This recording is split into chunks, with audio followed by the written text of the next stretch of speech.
Toutes les annonces du Game Awards, les sorties Prime Video et les jeux PS9 du mois de décembre. Salut, c'est Arlan, j'espère que vous allez bien. Plusieurs sujets à traiter cette semaine, alors comme tous les vendredis, voici un condensé des actus geeks de la semaine, alors installez-vous, c'est parti.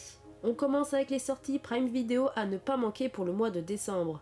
Disponible depuis le 2 décembre, Controlling Britney Spears est un documentaire exclusif en France.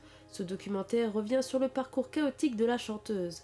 De nombreux témoignages viennent donner un jour nouveau sur les circonstances de la mise sous tutelle de Britney Spears. Ensuite, nous avons Haters. Disponible depuis le 3 décembre, ce programme met en avant l'humoriste Kev Adams qui incarne une star de l'humour, qui exerce ses talents sur YouTube et qui, suite à une vidéo ayant provoqué un bide, recherche les haters dans la vie réelle. On poursuit les sorties Amazon avec le film Encounter. L'histoire racontée dans ce film est celle d'un vétéran du corps des Marines qui s'enfuit avec ses 2 enfants afin de tenter de les mettre à l'abri d'une menace extraterrestre. Avant-dernière sortie avec Being the Ricardos, le 21 décembre, ce film incarné par Nicole Kidman nous met dans la peau d'un couple mis à mal par des accusations personnelles choquantes, une diffamation politique et tabou culturel. Et pour finir, le 23 décembre, Prime Video propose de revoir le film Paddington. Ce long métrage familial nous invite à suivre un explorateur des années 60 qui découvre une nouvelle espèce d'ours brun dans une forêt. Une amitié qui naît entre l'homme et un ours commence.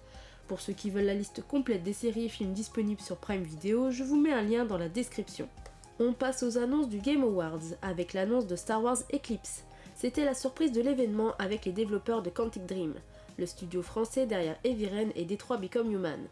Pendant le magnifique trailer, on peut voir que l'histoire prend place pendant l'âge d'or des Jedi, durant l'ère de la Haute République, mais on ne sait pas encore quel genre de jeu sera ce nouveau titre Star Wars. Aucune date de sortie ou support n'ont été pour le moment communiqués. Il va donc falloir s'armer de patience avant d'en savoir plus à propos de Star Wars Eclipse. On poursuit le Game Awards avec les annonces du pré-show. Il y a eu le teaser de Massacre à la tronçonneuse, l'ouverture des précommandes de Babylon Fall 3 en mars 2022, le DLC Sunbreak en été 2022 pour Monster Hunter Rise, sans oublier le jeu de combat Persona 4 Arena Ultimax, dont la sortie est prévue pour le 17 mars 2022. Après le pré-show, il y a eu l'annonce des gagnants de la cérémonie. Il y a le jeu It Take Two, qui repart avec 3 récompenses, dont meilleur jeu multijoueur, meilleur jeu familial et surtout jeu de l'année. Ensuite, on retrouve ex-aequo sur le podium Forza Horizon 5 pour le meilleur design audio, innovation et accessibilité, et Deathloop pour la meilleure direction artistique et meilleure direction.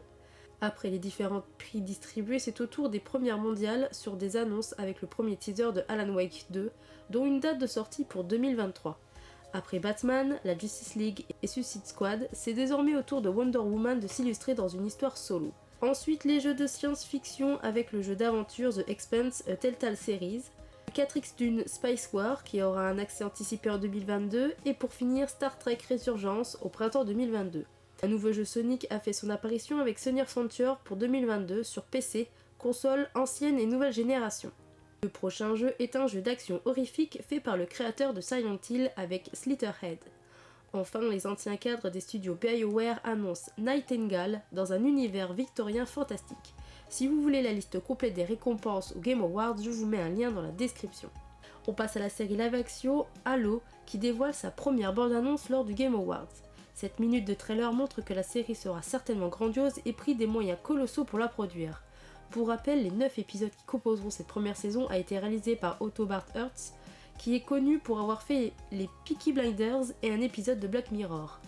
Pas plus de nouvelles pour le moment à part une diffusion pour 2022. Dites-moi en commentaire votre premier avis sur le trailer.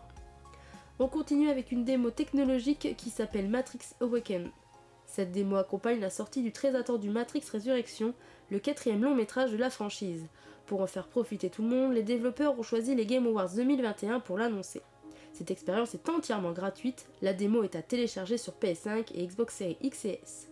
On continue les actus de la semaine avec les jeux PS Now disponibles pour ce mois de décembre. Avec GTA 3 The Definitive Edition jusqu'au 31 janvier 2022, John Wick X, Final Fantasy X et X-2 HD Remaster et Spitlings. C'est tout pour les actus de la semaine, j'espère que cela vous a plu. N'hésitez pas à mettre le petit pouce bleu et un commentaire, me suivre sur les réseaux sociaux, et sur ce je vous dis à bon week-end et à la semaine prochaine. Ciao!